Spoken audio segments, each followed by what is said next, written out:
Et coucou, on est lundi et lundi, c'est notre rendez-vous hebdomadaire qui me met en joie. C'est notre rendez-vous guidance. Alors pour cette semaine du 21 juillet, ça a commencé dès ce matin dans mon message intuitif que je publie tous les jours dans ma story. C'était déjà la connexion à notre intuition. Et là, j'ai senti l'appel pour les portes de l'intuition. Tu vas voir, cet oracle est juste dingue. Alors bien sûr, comme d'habitude, tu prends que si ça te parle. Alors c'est parti pour un voyage vers ton intuition. Ferme les yeux et prends une belle inspiration. Et laisse venir à toi un chiffre entre 1 et 4. Et partage-moi en DM ou en commentaire ta carte pour que je puisse te donner plus d'infos. À lundi prochain! Si tu as choisi la carte numéro 1, l'amour, alors cette carte, elle a deux sens. Le premier, c'est vraiment le fait de se dire, ok, observe qui dans ton entourage est doux, bienveillant. Quelles sont les personnes bonnes pour toi, sur qui tu peux t'appuyer, les personnes à qui tu peux demander de l'aide. Elles sont là pour te soutenir. La deuxième signification de cette carte, c'est celle qui me parle le plus, parce qu'elle est en lien avec ce que je peux faire. C'est cette carte, elle t'invite. Écoute ton intuition. Écoute-la te guider vers plus d'amour pour toi. Cette semaine, c'est le signe de te donner cette douceur, d'aller chercher quelque chose qui est bon pour toi, ce qui te fait plaisir.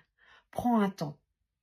Et donc, cette semaine, si tu devais faire quelque chose pour toi, qui te fait vraiment plaisir, ce serait quoi? Si tu as choisi la carte numéro 2, c'est l'horloge. Alors vraiment, le message de ton intuition, c'est déjà, donne-toi le temps. Qu'est-ce que tu veux vraiment pour toi? Qu'est-ce qui te fait envie? Qu'est-ce qui t'anime? Qu'est-ce qui te motive? Et ensuite, comment tu peux passer à l'action? Réfléchis et donne-toi ce temps. En étant connecté à ton cœur, tu vas trouver l'énergie de pouvoir avancer. Juste, sois patiente. Tu n'auras pas tout de suite. C'est juste ce que la carte veut te dire. Mais au moins, ça va te laisser le temps de mettre les choses en place.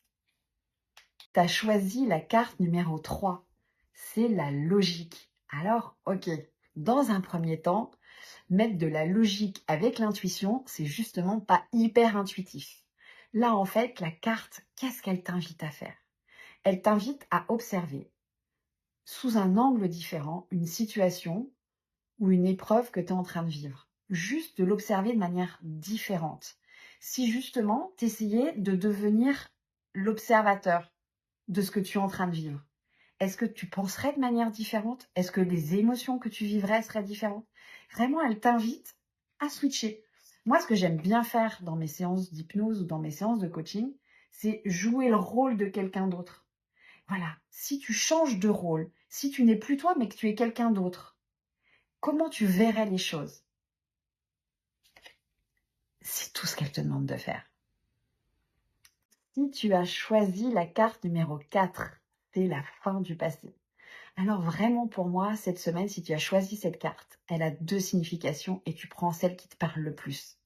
La première, c'est la fin. Et vraiment, si tu m'y autorises, t'en as chié. T'as vécu plein d'épreuves, mais t'as travaillé sur toi. Vraiment. Et là, en fait, cette carte, elle te dit que cette semaine, c'est fini. Tu peux avancer avec sérénité vers ton futur et ce que tu as envie de faire. La deuxième signification, c'est l'inverse. Elle te dit, arrête. Arrête de ressasser le passé. Arrête d'être victime de ton passé. Tu as plein de potentiel en toi et tu peux avancer. La seule chose que tu as besoin, c'est d'arrêter de t'identifier. Tu n'es pas ton passé. Tu as la chance de pouvoir avancer. Écoute justement ton intuition pour avancer vers ce qui te motive, vers ce que tu veux réellement pour toi.